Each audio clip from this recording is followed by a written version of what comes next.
topic is Memorandum of Association. Firstly, the introduction. The word memorandum, as defined in Section 2, subclause 56 of the Companies Act, refer to the memorandum of association of a company.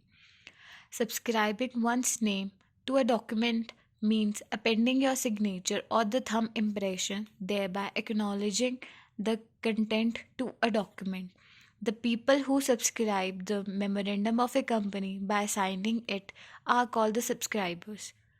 So next is, what is memorandum of association? The formation of a company is introduced in section 3 of the Companies Act 2013, wherein it says that any 7 people or more in a case of a public company, 2 or more in case of private company can form such company by subscribing their names to a memorandum provided they comply with the requirements of the registration under the act. Secondly, a memorandum thus is an essential prerequisite for forming a company. It is the charter of a company, laying down the constitution of a company, the object it strives for, the share capital it has, the name of the directors, and so on. It opens to access documents from a person interested in the company, gathered all essential information about the company and its business before deciding whether to be associated with it or not. It is self-defined limit of the company and shall operate only within its confines. In the landmark case of Ashbury Railway Carriage and Iron Company Limited versus Ritchie 1875 LR, it, it in this case it was stated by Lord Caron defined that memorandum of association as to charter of a company, which defines the limitation of the power of the company. According to him, he observed that it contains both the affirmative and negative limitations. Affirmatively stated the ambit and extent of the power legally given to a company, and it states negative, if necessary, that nothing will be done beyond that ambit. Now, what's the question is, what constitutes memorandum of association and its alteration clause? Firstly, the memorandum is a detailed document which will legally bind the operations of a company within its limit. It has to be drawn carefully and meticulously. There are certain fixed clauses in the memorandum as decided in section 4. Read with schedule 1. So first clause is the name clause. The name of the company should indicate whether the company is private or public. A private company name ends with private limited, while the public company ends with just limited. Further, the name should not be contain any undesirable name specified in Rule 8 of Companies Incorporation Rules 2014. No identical names that resembles the name of an existing company can be used. So the alteration clause of the name clause is, a special resolution is to be passed with the subscriber approval of the central government is needed, except in the case of private company converting to a public company. The approval to delete private word is not needed. An alteration name does not create a new entity. However, suit in former name of a company after alteration has come to the effect is not valid. It is need to be substituted by a new name and then can be continued. These directions was held in the case of Malti Tea Syndicate Limited versus Revenue Officer 1973, and in Solvex Oil and Fertilizers versus Bhandari Crossfields Private Limited.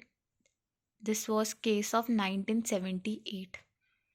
So second clause is the situation clause. This signifies the state in which the registered office of the company is to be situated. Company are required to have registered office within 17 days of their incorporation. The registrar of the companies is to be intimated within 30 days of the incorporation about the details of the registered office or within 15 days of any changes in detail accordance with form INC 22. So the alteration clause of the situation clause is a change in the registered office address has different procedure depending on the exact nature of change. For a change of address within local limits, a board resolution and special resolution is to be passed and the notice of the change is to be passed, and notice of change is to be served to the registrar under INC 22 within 15 days. In case of change of address in different state, approval of the center government under INC 23 is required. The approval is to be filed and registered with the registrar. The object clause. The memorandum of association must state object of the company is working for the object is mandatory bifurcation of main and ancillary object are required before has been dispersed with the new act of 2013. They may still provided for the clarity, although the statement of express power is necessary.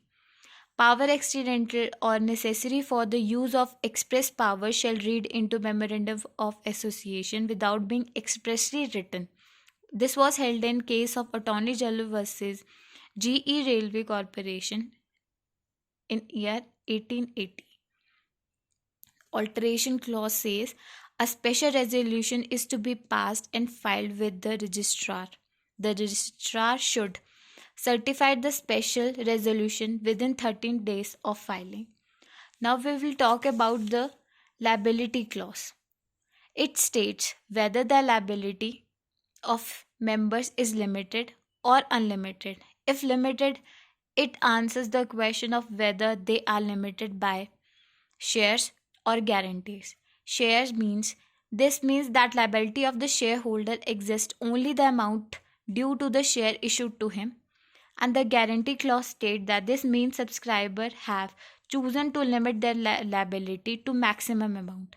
Alteration in the liability says a special resolution is to be passed and filed with the registrar under form MGT 14.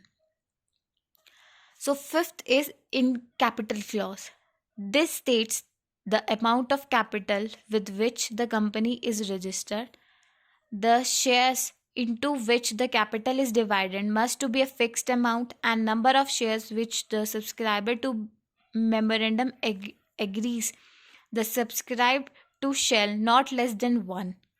The share capital is usually a statement which as capital of 10 lakh rupees, equity shares of rupees 100 each.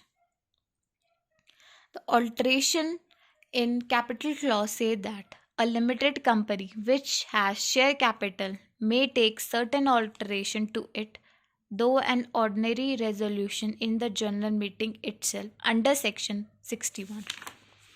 So last is the binding nature of the memorandum. It says the memorandum is a boundary set on the powers and its operation of the company, stating the powers, and it can exercise the area in which it can exercise those powers.